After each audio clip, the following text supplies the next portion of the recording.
Ladies and gentlemen, Eddie Marcus here again. Look, I got a few questions on my mind and I want to share them with you.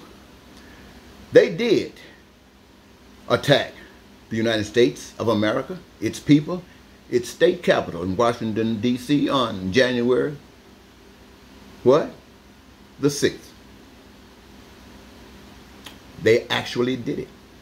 And they were led there by a man posing as one that had compassion for the people of the United States of America who wanted to be president of the United States. He said and walked in splitting them up by telling people lies and telling those people that wanted him that his lies were better than the other because his worked for what he had for them. And what does he have for them? Dictatorship, authoritarianism. One man. Whatever he says is what goes. Whatever he says is what goes. That is what The Apprentice was about. It was a practice run. It was a practice run. Each of those representatives, those guys who were on the program, represented a state or a country. And he had power over all of them because he had what they wanted. He had what they wanted. And as president of the United States, everything as far as he's concerned in the United States belongs to him. The military, economics, everything belongs to him. And he can issue it out. Well, if he's doing it for white people, then white people can get Social Security. But if he's not doing it for black people, you think black people are going to stay around here and do the work for white people? Because you know white people are not going to do the work, the real work. That's why you got Mexicans crossing the line. Because Americans don't want to do that work. Americans know better. Americans know the score. And if they don't know the score, I'm the brother that's been put here to tell them the score. Ladies and gentlemen, I want you to know this. The world that you're living in it's the best thing that you know. Whether you're in Russia, whether you're in China, whether you're in the USA. The world that you are living in is the best world that you know. If you're living in any parts of Africa, wherever you're living, where you're living is the best that you know. Now, amongst you, in your midst, there are others who think it's the worst thing you ever could experience. And so anything would be better. And so this causes them to rise up and do whatever they can to get away from it. That's the way it is. But here we are, ladies and gentlemen. Everybody's country is the best country in the world. Now, when you start doing comparisons about what countries really are doing for its people, you would think that a lot of countries who think and got its people thinking that they're the highest on standards will find out that they are falling way down below standards when you're being practical and dealing with it. But the people don't know. So my job was and is to advise the people that you are being conned. Yes, you are being conned in every level of your life. You're being conned. On your job, you're being conned. In your house, you're being conned. Well, here's what I'm saying, ladies and gentlemen, and I want you to understand this. From the day you came into this earth, you were innocent. You were innocent.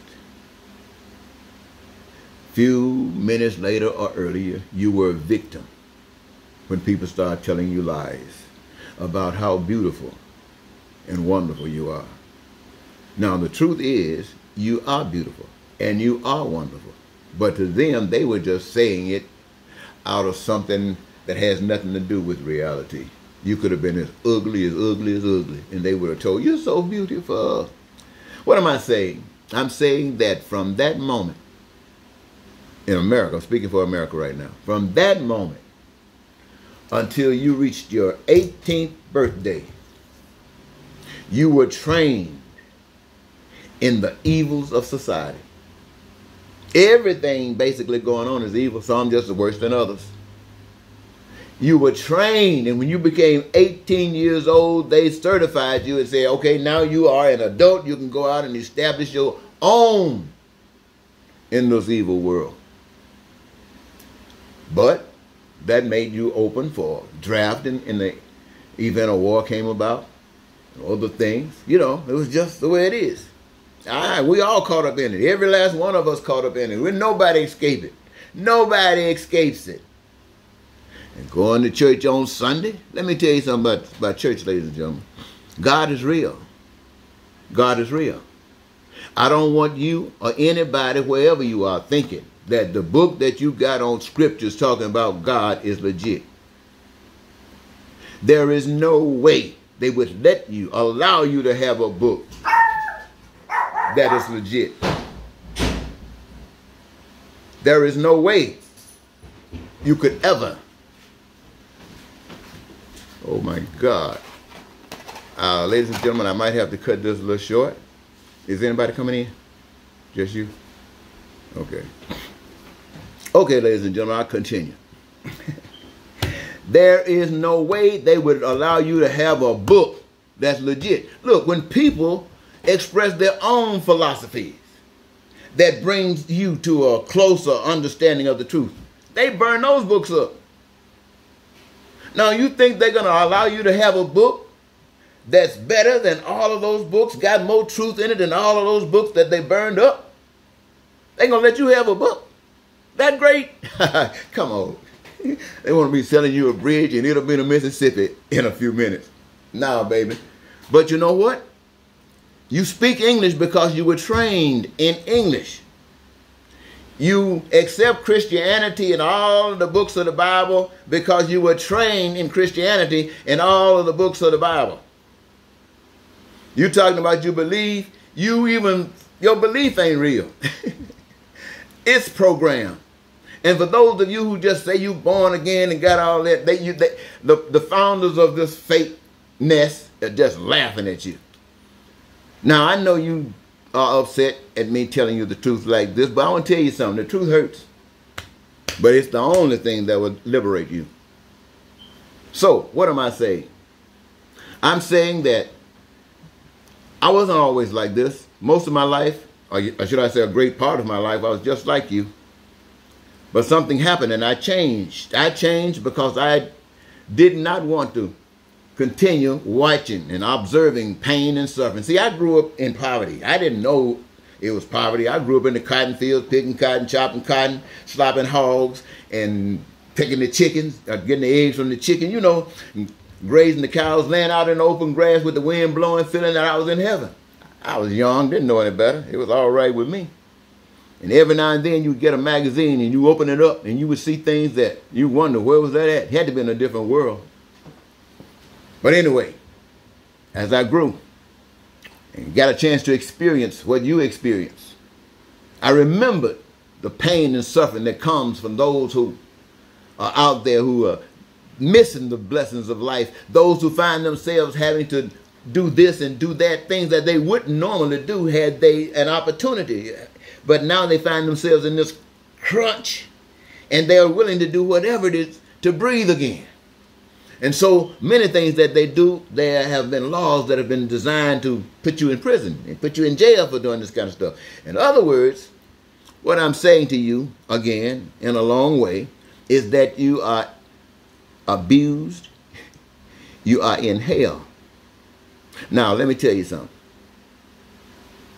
I stopped making money maybe about, quite a few years ago. I think I was maybe 40-something, maybe about 35 years ago.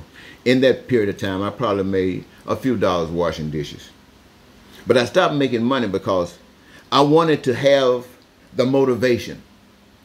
I know it would take some push for this one man to come out here on America and try to tell you that you're being abused, that you're being conned. Just me. All of the people, all of the black people who are so smart, who got all the education, who got all the degrees, who making all the money, all the big shots. And here I am coming from the cotton fields telling you that you've been had and being had.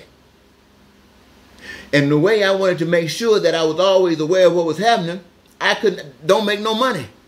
You know, in America, you got to have money to do any and everything. You know that. That's how come you don't care how to answer the cancer and all this other stuff that you hoped you'd have a cure to. You don't have it because you're so busy trying to make money, and money is number one. And so here I am trying to tell you that money is a tool that's used to enslave you. Here I am. I come with an answer. But you've never had anybody tell you the answer, the truth, to tell you the simple, simple truth. So simple a dog can learn it. And somebody tell it to you? No, you even said Jesus came and tried. Now, I'm telling you again, that book had Jesus in there. But he had Jesus going to the cross with you believing that you didn't have to do anything else, that he's already gone and paid all the prices. All you got to do is just, for those of you who don't want to get in the heavy stuff, just do the light stuff. Go to church continuously. Pay your tithes and offering. Donate to charity. Think you're doing something for God. No, you ain't doing that for God. You're doing what the devil lets you do. If you knew the truth, you wouldn't walk in darkness. You'd be a light everywhere you go. And the darkness couldn't stand you. And what would happen? Either the light would brighten up a dark room, or somebody would flip the switch on you.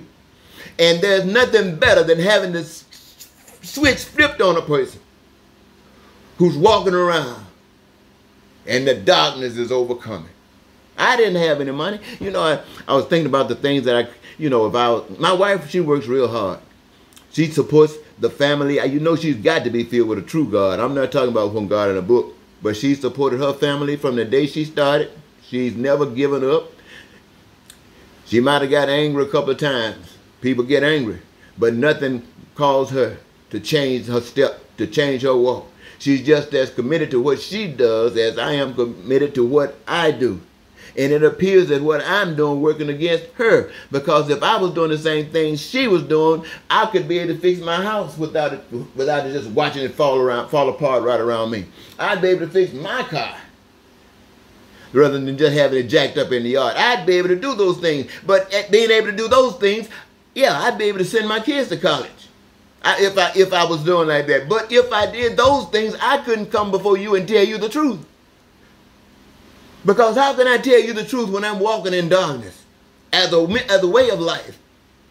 I got so much truth, I committed crimes for you, my friends, just to let you know that if you couldn't hear what I was saying, I'd go to prison gracefully. I'd pay the price. I'd pay the price. I'd pay the price to try to tell you the truth. And I did. I committed a crime against you, the people of the state of Minnesota. I wanted to talk to you. You didn't even hear a word I said. You didn't come to my trial. They wouldn't print anything in the paper because they didn't want you to know. And I went and did the time for you. I was out on September the 11th. And then when I came out, what do you think I was saying? I was saying if you could have listened, those planes would have never hit those buildings. I can say today, if you had listened, Donald Trump would have never been the president of the United States. You would never have your country being taken away from you. But you couldn't listen. And that's not your fault. You were trained not to listen. But there's something in the wake of humankind that makes us think that people do have the capacity to think, to actually think. But anyway, I want you to know that you got two ways to go. This here half-stepping is not going to get you anywhere. America is under attack. Now, she can win or she can lose. Losing means giving in to Satan. Losing means giving in to evil. Losing means giving in to the devil. And what did I say the devil is? The devil are those who, what? Exercise evil amongst people. You can go that way if you want to. But the only other way that you can go is you got to do the right thing. You got to understand that every individual is entitled from God to have food, clothing, and shelter without ever having to suffer for any of it unless God turn off the food supply. Education unlimited and unrestricted, and health care from the womb to the tomb. And the best that you can get, that's what God has designed for humankind. And that would give you peace and prosperity and freedom and the joy of life and the fulfillment of your dreams. And you're actually playing a part because the gift that you got, you apply it by engaging in the process of creating that which I just described. And you are part on, and you owe no one nothing but your love. And you just keep on giving it. Now that is another way. You can go to hell or you can go to heaven. But this thing in between, lukewarm or milk cold, whatever you're talking about, if that's where you plan to stay, you going to hell. Until next time, Eddie Marcus says, thank you, ladies and gentlemen, for as much as you've given me. And goodbye.